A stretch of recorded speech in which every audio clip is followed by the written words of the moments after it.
কে একজন সত্যি অসাধারণ কিছু কথা বলেছেন। আমরা যখন চাঁদের দিকে তাকাই তখন আমরা ঈশ্বরের সৌন্দর্য দেখতে পাই। যখন আমরা সূর্যের দিকে তাকাই তখন আমরা ঈশ্বরের তেজ দেখতে পাই। আর যখন আমরা আয়নায় নিজেদের দেখি তখন আমরা ঈশ্বরের সবচেয়ে প্রিয় সৃষ্টি দেখতে পাই, অর্থাৎ নিজেদের। তাই নিজেকে বিশ্বাস করতে শিখুন। হ্যালো, আপনাদের সকলকে আমাদের ইউটিউব চ্যানেলে স্বাগতম। আজকের এই গল্পটি প্রাচীনকালের।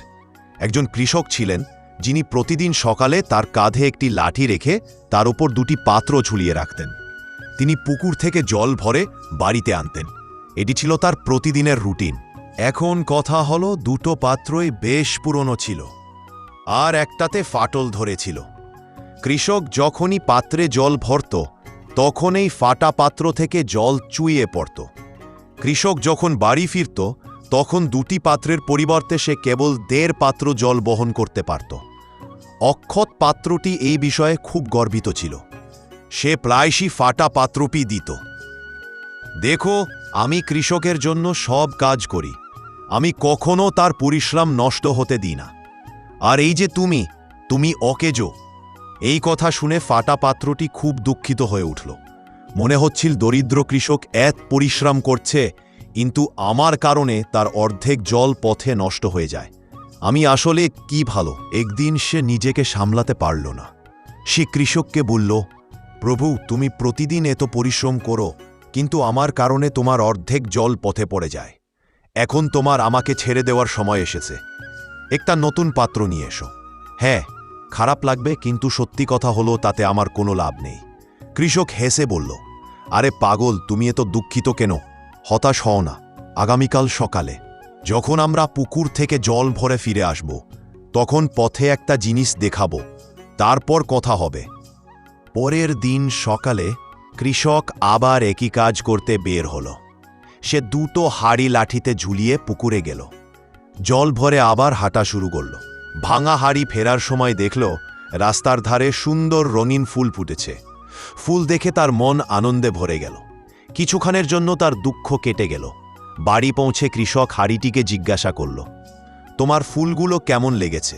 তোমার কি পছন্দ হয়েছে? ভাঙা হাড়িটি বলল, হ্যাঁ স্যার, আজ রাস্তাটা খুব সুন্দর দেখাচ্ছে, কিন্তু আমি আবার দুঃখিত, কারণ আজও তুমি পুরো হাড়ি জল নিয়ে এসেছিলে, কিন্তু মাত্র 1.5 হাড়ি জল বাড়িতে পৌঁছাতে পেরেছিল।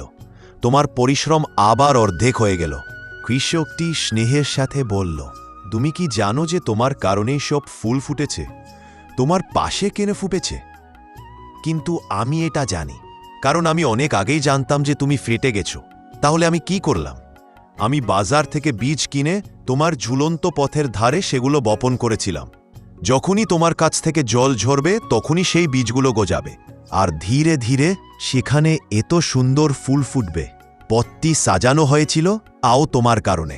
আমি তোমার ত্রুটি সম্পর্কে জানতাম, কিন্তু আমি সেই ত্রুটিটিকে শক্তিতে পরিণত করেছি। বন্ধুরা, এই গল্পটি কেবল সেই ভাঙা পাত্রের গল্প নয়, এটি আমাদের গল্প এবং তোমাদেরও।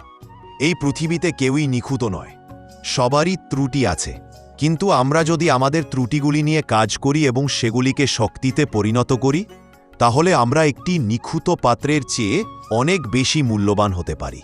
এবং পরিশেষে আমি বলতে চাই, আপনি যেই হন না কেন, নিজেকে উন্নত করুন এবং এগিয়ে যান। অন্য একটি ভিডিওতে দেখা হবে। পুরো গল্পটি শোনার জন্য আপনাকে অনেক ধন্যবাদ। যদি আপনি গল্পটি উপভোগ করেন তাহলে আপনি এই ভিডিওটি লাইক করতে পারেন এবং আমাদের পরিবারের অংশ হতে আমাদের চ্যানেলটি সাবস্ক্রাইব করুন।